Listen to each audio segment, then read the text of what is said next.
Cholo Barreto, Ivan Carapiet, Julio De Leon, Maureen Mauricio, Ana Feo. Also joining us tonight is Levi Ignacio, Nico Dance, Ian Gabriel, Jeff Dam, Victor Medina, Rosh Barman, Ivan Rivera, Kaylee Carrigan, Jelly Bulao, Ian Lee, Manu Raspal, Jerry Akal.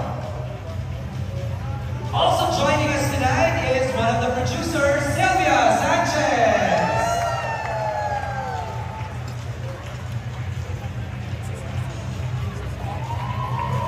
And of course, please welcome Tokoy De Santos.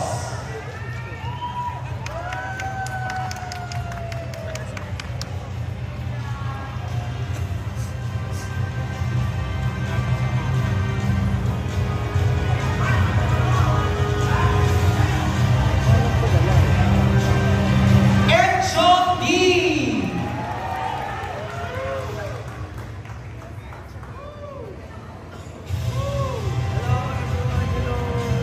Sid Lucero.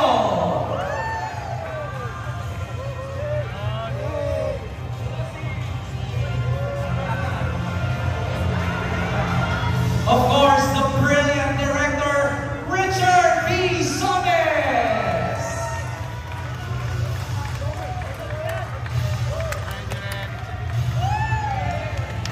Let's go there! And of course, hindi makakompleto ang gabi nito without our lead stars. Please welcome Arjo Dayan and Julia Montes!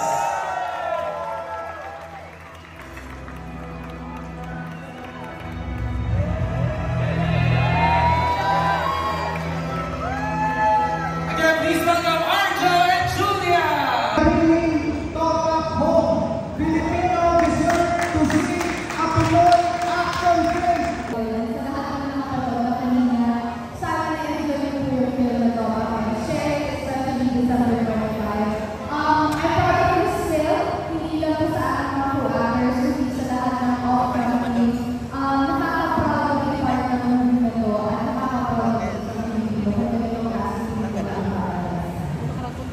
Thank you, Julia.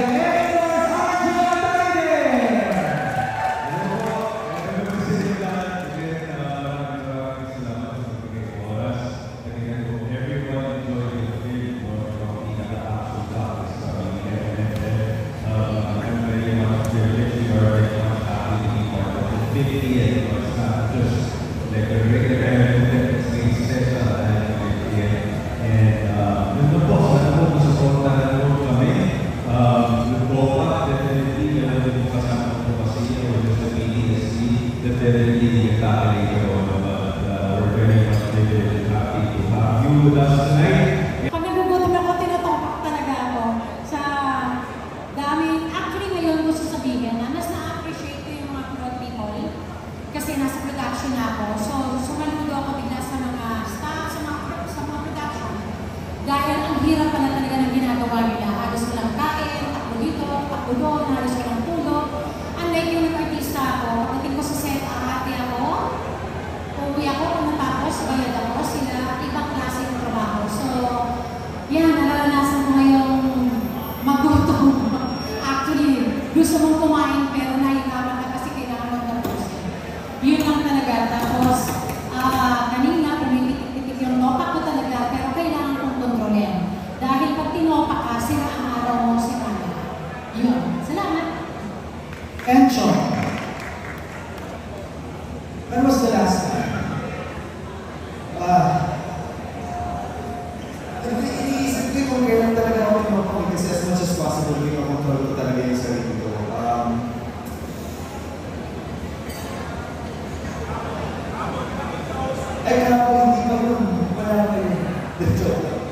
Ano ba? Ikaw nga muna simula ko pero seryoso talaga as much as possible din ako talaga sa sarili ko pag may mga something na yun. Kasi, di ba, mahirap din na hindi natin minsan hindi mo rin alam na yung kausap mo pala ay yung sarili topa na pinagdadaanan. So, hindi lang pwede sarili ko yung iniisip ko rin sa topa ko. Pero, may mga pagkakataon na lumalabas pero hindi naman to the point na kailangan mo mag-standing ovation o mag-grand standing for that. Sige, ikaw na.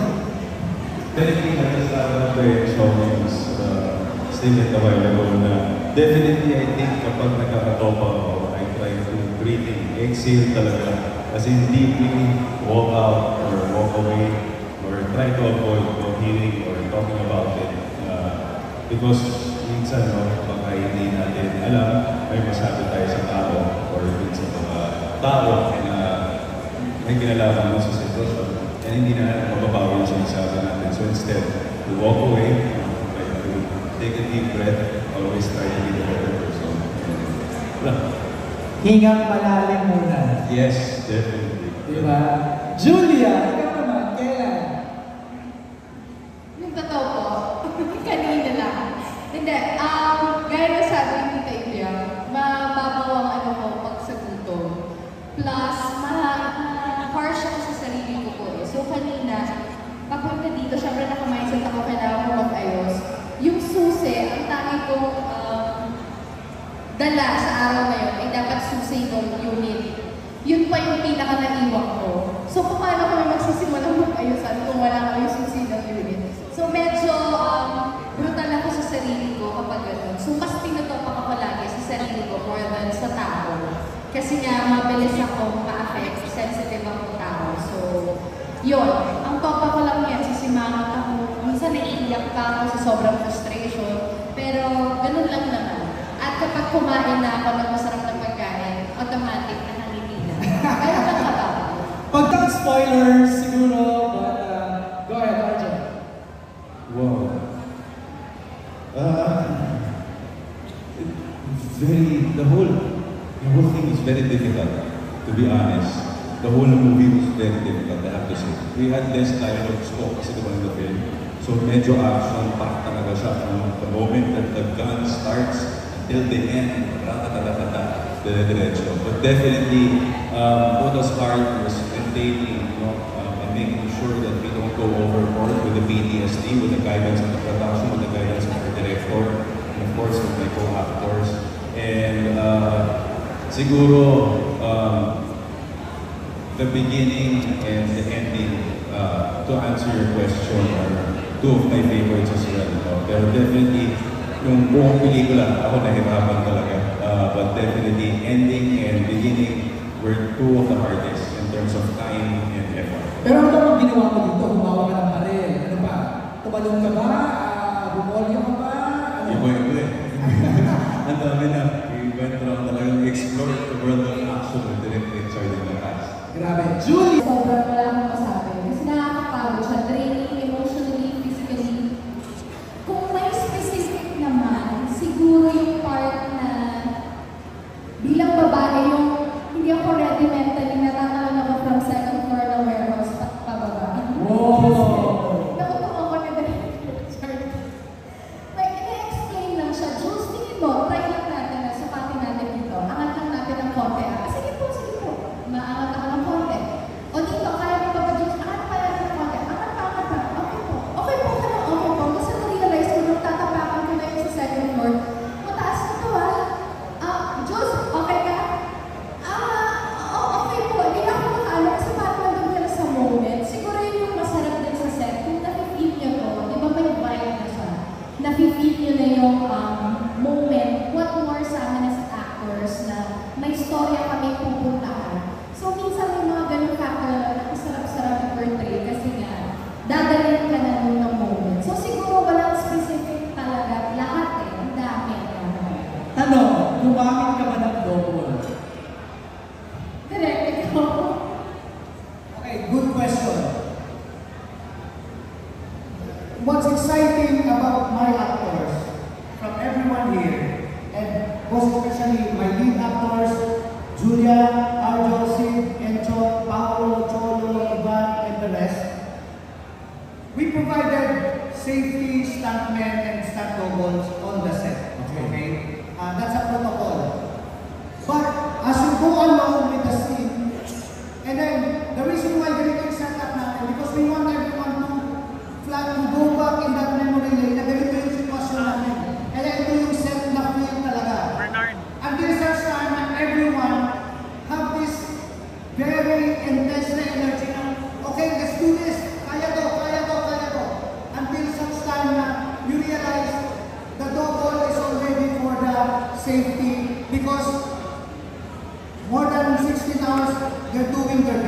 if I'm going to isa-isahin ko lang kahit mabilis lang, Julia Montes, once na binuhusan mo na siya ng dugo sa first eksena niya sa umaga, ang dugo namin doon balde-balde kasi. So, buhusan ng dugo si Julia sa umaga, kasi yun yung eksena niya, she will never gonna go back sa tent niya. That's the mark of a very, very amazing actress. She never said, "Can I take away my blood muna?" Kasi wala pa. Makikita mo si Julia, she's just sitting in one corner, waiting for her scene. Hanggang sa mapack up mo na siya sa madaling araw, na tsukulate na yung itsura niya kasi ang lagkit na. Doon palang, it's really an honor to see them doing that. Arjo Alcaide, he said to me, siyempre, hindi naman siya super action star na sanay doon, di ba? Ang sabi ko lang kay Arjo, just go with the flow. Isipin mo na sinaulo ka. Kung sinaulo ka, stakabol ka eh. Kung sinaulo ka, stakabol ka na. Yun ang ginawa ni Arjo. Yun ang ginawa ni Arjo. Tuloy-tuloy lang siya na after a while, uncontrollable na. Hindi ko na siya makontrol. Same goes with Sid, same goes with Enchong. Lahat yan, total buhos na ng energy nila. And same with the actor. So yun ang pinaka-amazing sa kanila. So workout, medyo sasablay po ako doon. Pero yung physically, mentally preparedness, siguro yun yung talagang pinagdasal ko. Kasi iba makatrabaho si Direk Richard at sobrang blessed ko na maka-experience sa isang Richard Somes film. Ito yung film na ang sarap sa pakiramdam na iba naman yung tingin sa babae, na ang babae naman this time alaman. Ang babae, hindi lang mag-aantay lang ng tulong, kundi lalaban din, lalo lang sa taong mahal niya. Privilege to be working with Julia, as I've always seen naman sa lahat ng interviews sa mga artista that I always look forward to working is her. Walang ate, and definitely action is, kahit anong gawin niya, she can do it. So this action definitely is a showcase for her as well. I'm sure Julia has been doing action for it. So hindi naman ito yung first time I think, but this is definitely something different. Pag sinabing iba, meron siya mga ginawang kakaiba din talaga dito.